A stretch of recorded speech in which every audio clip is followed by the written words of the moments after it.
No van a adivinar con quién está porque no estaba con nadie. Estaba entrevistado por Marcelo Bonelli. Escucha, ahí la vio, ¿eh? Ahí la vio. Nobleza Bolívar, ahí la vio. ¿Serán las fuerzas del cielo? Junio. Nos quedan 6 meses todavía, sí, pero lo vamos a ver. 6 meses de sufrimiento, chicos. Nada grato. Se acelera el sufrimiento. Nada grato. Porque lo tenemos a Juan Grabois, que hace rato se está fumando alopidola acá que le enchufamos. ¿Qué haces, Juan? ¿Cómo estás? Bueno, me parece bien que al mal tiempo buena cara. Un poco de humor siempre viene bien, el Papa lo dice, nunca hay que perder el buen humor. Pero la verdad es que estamos en una situación dramática y en la que creo que lo peor que podemos hacer es subestimar la trama corporativa que hay detrás de esto, más allá del personaje. En 20 días hubo 4 medidas de una brutalidad que no conoce la historia democrática argentina.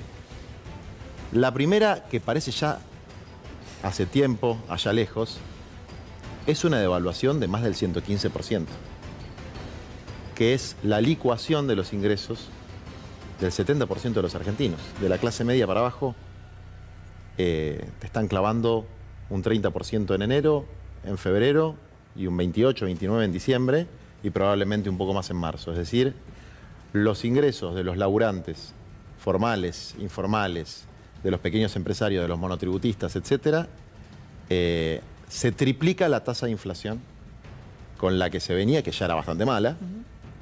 Es decir, que la principal promesa del contrato electoral que le ofrece Javier Milei a la sociedad, que es terminar con la inflación, no solamente no se cumple, sino que se produce el fenómeno contrario.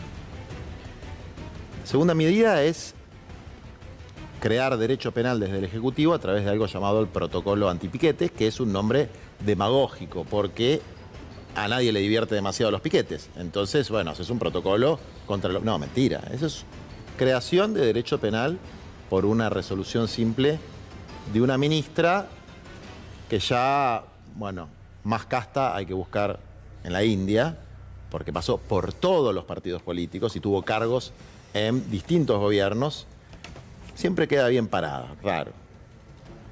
Tercer medida, un decreto de necesidad y urgencia escrito en los estudios jurídicos de 10 corporaciones que van desde la corporación farmacéutica, los laboratorios, los terratenientes extranjeros.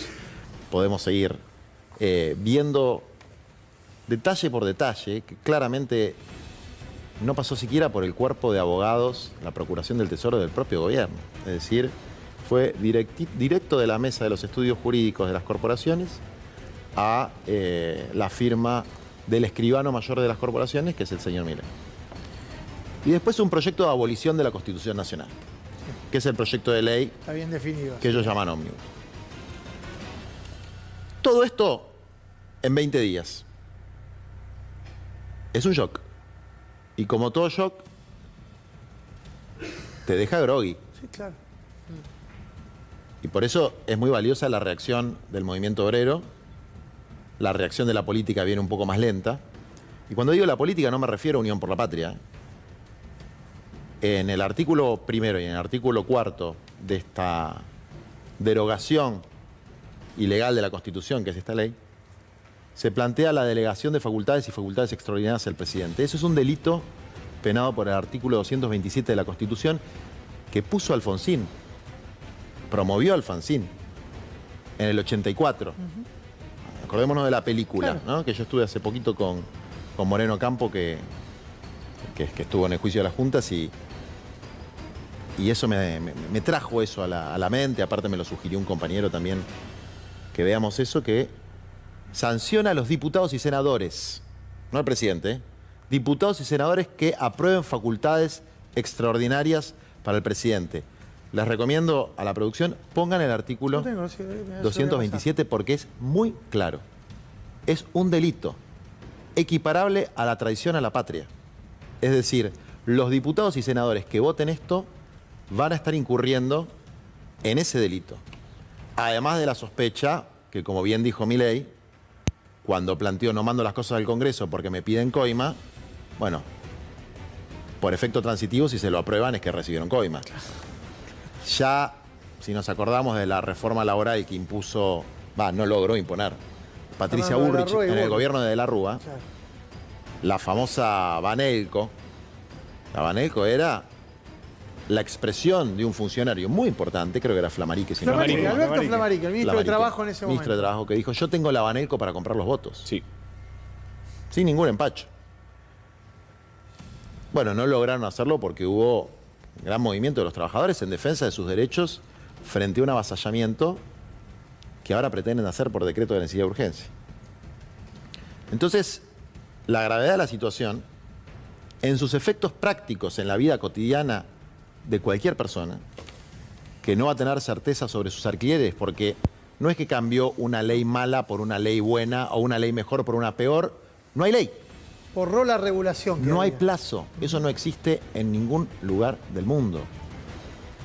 Vos podés hacer un contrato de alquiler por 2 días y 3 horas y poner cláusulas de rescisión Y cobrarla en absolutamente ridículas dólares, en yuanes. y cambiar los precios cuando se te ocurra, lo cual hace absolutamente imprevisible la vida de 11 millones de argentinos que viven en situación de inquilinos. Es decir, es una suerte de servidumbre de la gleba nueva, donde vas a tener que dejar el 30, 40, 50% de tu salario devaluado, que no es en dólares como prometió Milei en la campaña, no, es en pesos mucho más devaluados que los de antes, para una vivienda, un techo, que por ahí te lo quieren renovar cada 2 meses. Es una bestialidad. Y frente a esta situación que afecta la vida cotidiana de la gente, se suman una cantidad de perjuicios a los intereses de corto, mediano y largo plazo del país, a la soberanía nacional, con cuestiones que parecen lejanas, pero no lo son tanto. La ley de tierra. La ley de tierras, básicamente, ¿qué está diciendo? Puede venir fondos, no hablemos de norteamericanos o ingleses, chinos, rusos, de los BRICS, si quiere, y comprarse 2, 3 millones de hectáreas. La cordillera. Bueno, entonces, eso es una violación flagrante al interés nacional. Pero además, una de las facultades delegadas, por ejemplo, es que el presidente puede decidir cuándo entran tropas extranjeras a la Argentina. Una locura. Otra de los elementos es, se permite la minería en glaciares. Pueden destruir el endeudarse. glaciar Perito Moreno. Se puede endeudar cuando quiera sin tener que pasar por el Congreso. Peor aún, O pagar la deuda. puede reestructurar deuda en perjuicio del país. Porque la ley de administración financiera decía, se tienen que cumplir 2 de 3 condiciones. O mejorar los intereses, o mejorar los plazos, o una quita de capital. No hay más condiciones. Es decir, puede volver a cometer la estafa de Sturzenegger en el famoso megacanje previo a la debacle de diciembre del 2001. Entonces, acá hay efectos inmediatos en el bolsillo y la vida cotidiana de la gente. Hay problemas de entrega absoluta de la soberanía y hay un tema que los que tenemos algún respeto por la democracia no podemos soslayar, que es la abolición del régimen republicano representativo y federal que establece nuestra Constitución. Y hay una cosa simpática, si no fuera trágica, que es que un decreto de necesidad y urgencia, desde luego, tiene que tener necesidad, tiene que tener urgencia, son las urgencias de las corporaciones, pero frente a las acciones judiciales, ¿qué dice la Corte Suprema? Nos tomamos vacaciones. Es tremendo esto que vas a contar porque fue exactamente eso. Pateó para después de la feria la Entonces, resolución. Bueno, va a tener que resolver en contra porque ya consideró que no era necesario Claro, ni urgente. urgente. Porque si te tomaste vacaciones, muy urgente no era. Entonces, espero que cuando vuelvan de las vacaciones digan, no era urgente. Y como no era urgente, nos tomamos vacaciones. Sí, de hecho, vaya mensaje para estos diputados y senadores que podrían ser acusados de traición a la patria, que la Corte ya se esté tomando el palo, ¿no? Porque Vaya mensaje. ¿quién lo va a hacer cumplir? Vaya mensaje que en los días que pasaron fueron absueltos todos aquellos imputados o procesados por delitos graves, como dádivas en el caso de los jueces que estuvieron en Lago Escondido, que un grupo económico y comunicacional les pagó los pasajes a jueces que tratan asuntos vinculados a sus intereses empresarios. Bueno, eso es un mensaje de impunidad.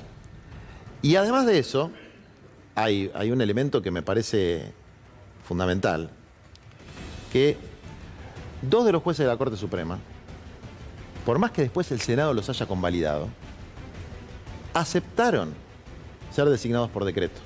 Claro. Por lo tanto, le gustan los decretos para cumplir funciones que no debe cumplir un decreto, como designar jueces en la Corte Suprema. Es decir, aceptaron que un presidente los designe por decreto como jueces, el presidente Mauricio Macri.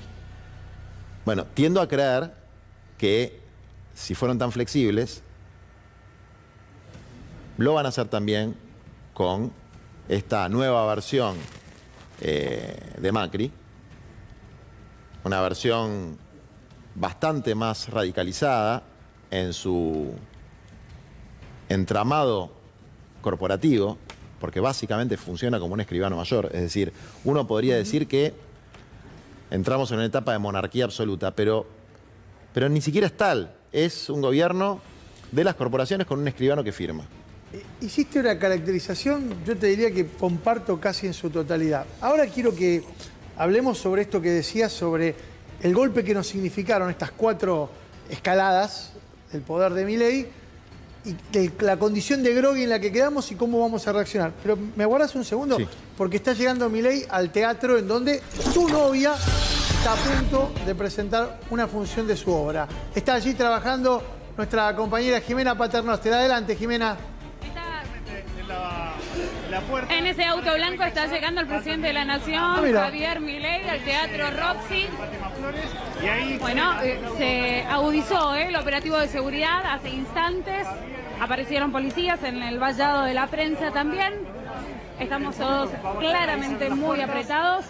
Ahí está por bajar Javier Milei del auto.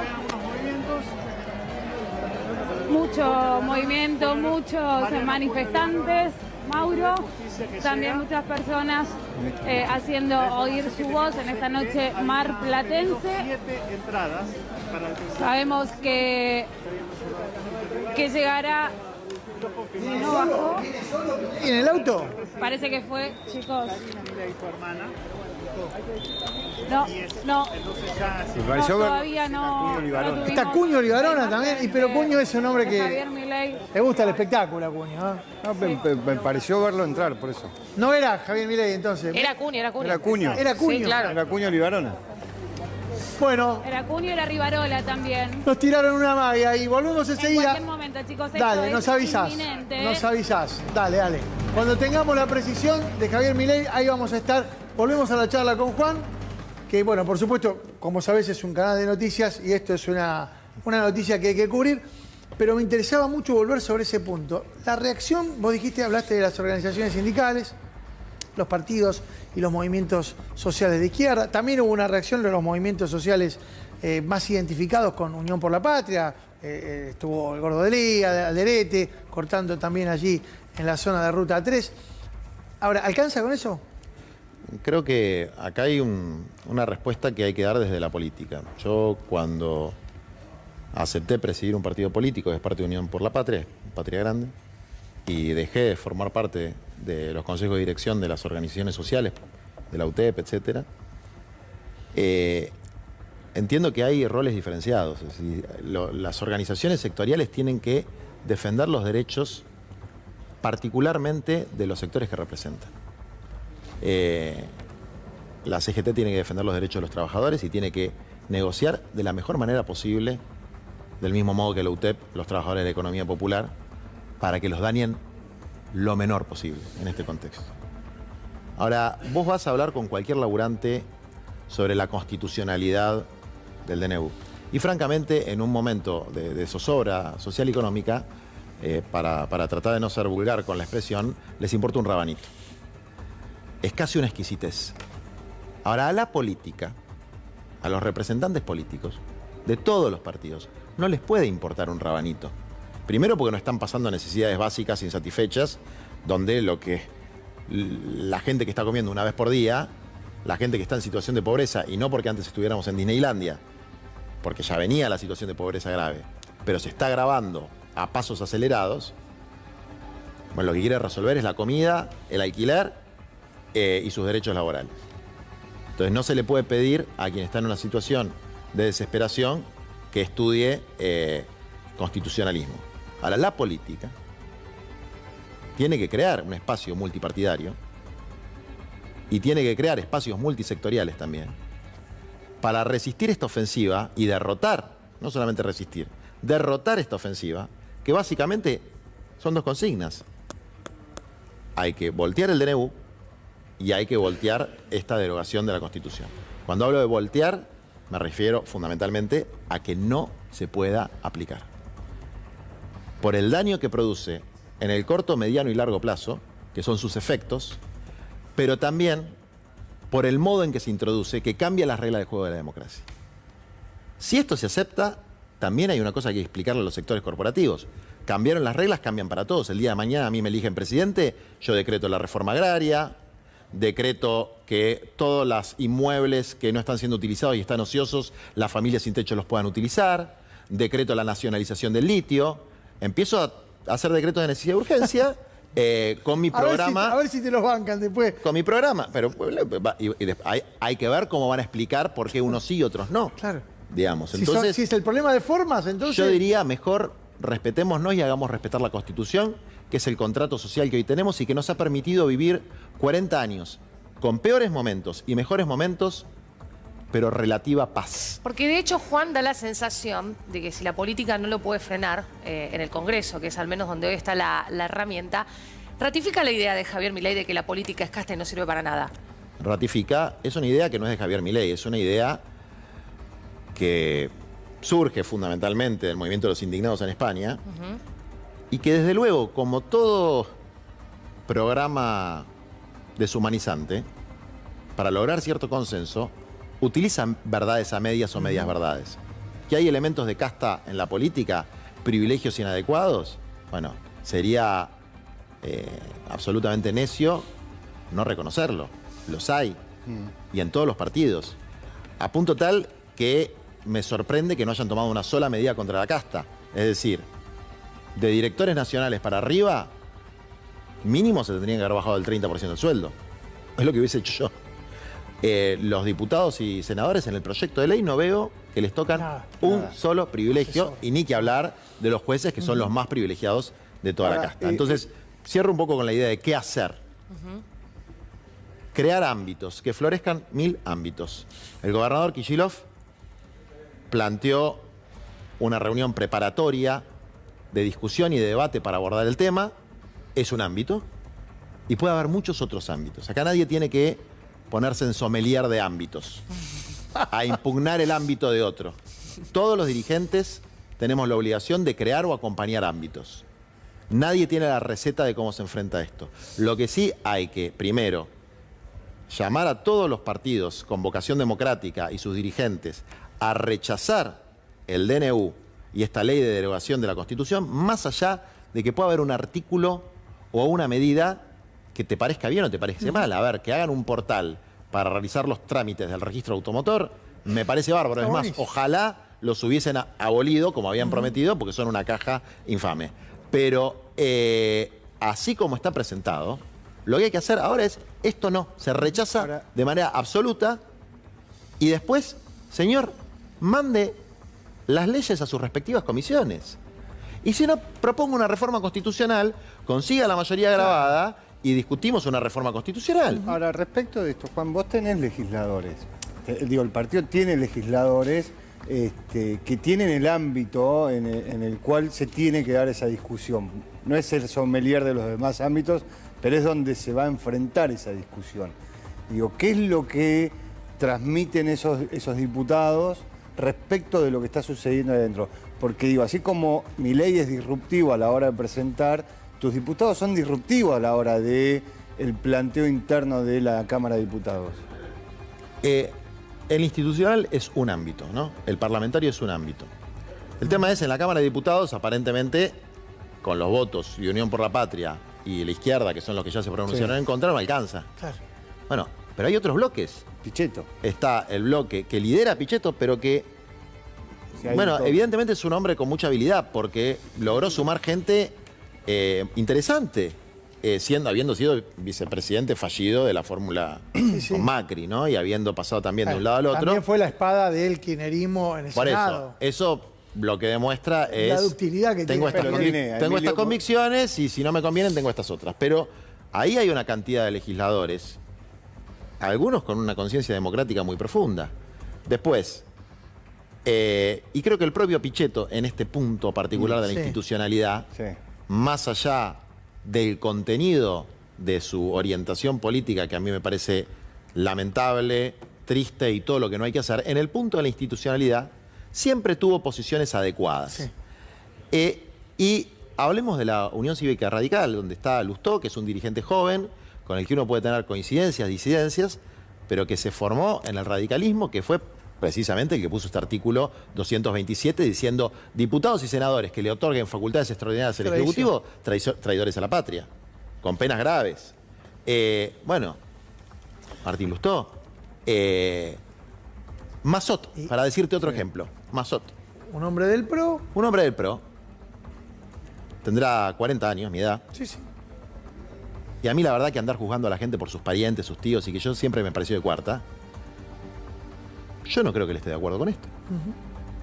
Entonces, la multipartidariedad y la multisectorialidad implica que, así como cuando vienen los extraterrestres y se juntan los rusos, los chinos, los norteamericanos, los japoneses, bueno, acá vienen las pseudo fuerzas del cielo a imponer una forma solapada de tiranía, corporativa, con una serie de cortesanos que son bien de la casta y que son los que andan vanelqueando, si se quiere. Ahí nos tenemos que juntar todos a decir esto no, porque el único consenso que hay transversalmente en la República Argentina es defender la democracia y la Constitución. ¿Lo ves posible más allá de la expresión de deseo? Sí, lo veo totalmente posible. Creo que hay que trabajar en ese sentido y creo que si somos todos inteligentes y podemos bajar nuestros egos, yo el primero, me incluyo, y pensar en la patria, tenemos que hacer eso.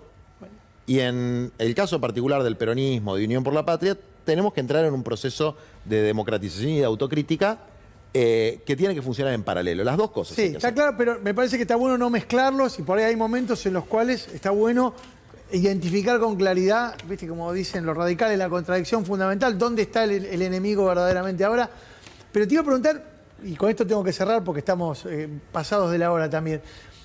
Hoy un militante peronista, muy de base, muy de los barrios, que vos lo conocés, no lo voy a mencionar porque no me autorizó, me dijo, Grabois no solo contiene por izquierda al votante del peronismo para evitar que se haya ido a otra opción electoral, sino que también evita que el peronista que es de derecha hoy esté negociando, por ejemplo, el senador, en otro momento si no estuviera Grabois, senadores peronistas estarían negociando ya la aprobación del DNU a cambio de 2 puentes, una ruta. ¿Vos sentís que también puede haber dentro del peronismo alguna defección en esta instancia tan definitoria? Ha pasado cíclicamente en nuestra historia esto. Entonces, ¿cuáles son los elementos? Primero, la CGT hizo algo muy inteligente. Llamó a todas sus regionales para que sus regionales vayan a hablar de buena forma, como hacen los muchachos, con los senadores, los diputados, los gobernadores. Muchos senadores se quedaron sin jefe político porque se perdieron los gobiernos en las provincias. A ver, muchachos, no vaya a ser cosa que empiece a funcionar la Banelco. Ojo, porque se están yendo del campo nacional y popular. O sea, esto es un límite. Una cosa es negociar, que es parte de la política y es parte de la vida sindical. Y a mí me ha tocado, como dirigente social, y yo lo digo con orgullo, negociar en representación de mis compañeros durante el gobierno de Macri. Y conseguimos cosas muy buenas. La ley de barrios populares. Y fíjate qué loco esto, quiero hacer un entre paréntesis porque me parece que marca el cinismo. Disculpame que te robe 30 segundos más. La ley de barrios populares, que logramos sancionar por unanimidad durante el gobierno de Macri, después gracias al impuesto a las grandes fortunas, que entre otros impulsó Máximo Kirchner, y el impuesto país, que entre otros impulsó Santiago Cafiero, para decirte dos personas totalmente distintas de la coalición. Bueno, ese era el financiamiento, ¿no? ¿Qué hicieron? En la ley esta antidemocrática, le sacan el financiamiento del impuesto país. No es que sacan el impuesto país, que es el impuesto al dólar, un impuesto a sectores relativamente pudientes. ¿Y cómo se va a financiar la integración urbana, es decir, el agua, la luz, las cloacas de los villeros? Con las multas a la protesta social. Es decir, Vos, villero, pobre, que vivís en un barrio, si venís a protestar te vamos a cobrar una multa y con eso vas a financiar tus cloacas. Hay que ser mala gente. Es decir, eso es un escupitajo en la cara de un sector del pueblo. Entonces, efectivamente, yo creo que hay que hacer un equilibrio entre las contradicciones principales y las secundarias, porque también si no resolves las secundarias, no puedes desarrollar las principales. Juan, un gustazo escucharte. La verdad, un placer. A ustedes. Pausa rapidísimo, porque estamos recontrapasados de tiempo y nos quedan los 6 meses que faltan.